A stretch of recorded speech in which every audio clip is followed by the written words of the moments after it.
Hi అండి. ఈరోజు నేను కాకరకాయ కూర చేస్తున్నాను. ఈ కూరకు 2 కాకరకాయలు, 2 మీడియం సైజు ఉల్లిపాయలు, ఒక పచ్చిమిర్చి తీసుకున్నాను. కాకరకాయలు ఇటు అటు ముచ్చికి కట్ చేసి మధ్యలోకి కట్ చేసుకోవాలి. మధ్యలోకి కట్ చేసుకుని గింజలన్నీ బయటకు తీసేసి శుభ్రంగా కడుక్కోవాలి. కడిగి పక్కన పెట్టుకుని ఉల్లిపాయలు ముక్కలు కట్ చేసుకోవాలి.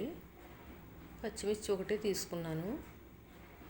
1 స్పూనున్నర ధనియాలు, 1 స్పూను జీలకర్ర, ఒక 5-6 వెల్లుల్లి రెబ్బలు తీసుకున్నాను.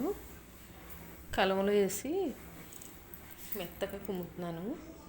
ఇప్పుడు ఉల్లిపాయ ముక్కలు కూడా వేసి కచ్చాపచ్చా కుమ్ముకోవాలి.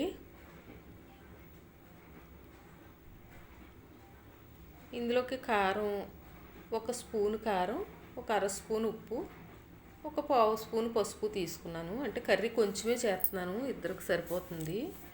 ఇప్పుడు మనం కుమ్మిన మసాలా ఆ కారంలోకి తీసేసుకుని ఉప్పు, కారం, పసుపు, ఈ నూరుకున్న మసాలా ముద్ద మొత్తం అన్నీ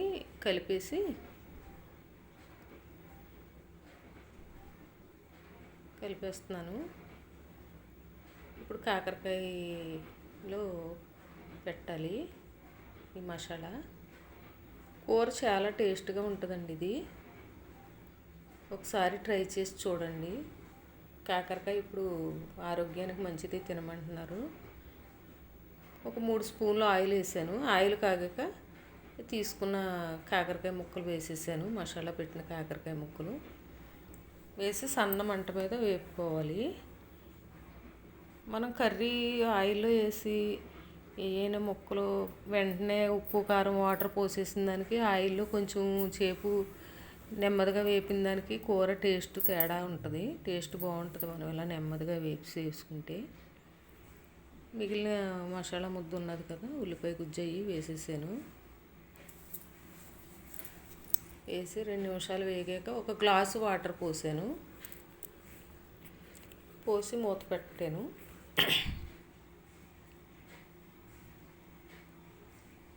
ఒక నిమిషం ఉన్నాక మూత తీసి చూడాలి, వాటర్ ఉన్నాయి. ఇప్పుడు మూత తీసి కొంచెం బెల్లం వేసుకోవాలి. చింతపండు అవి వేయకూడదు.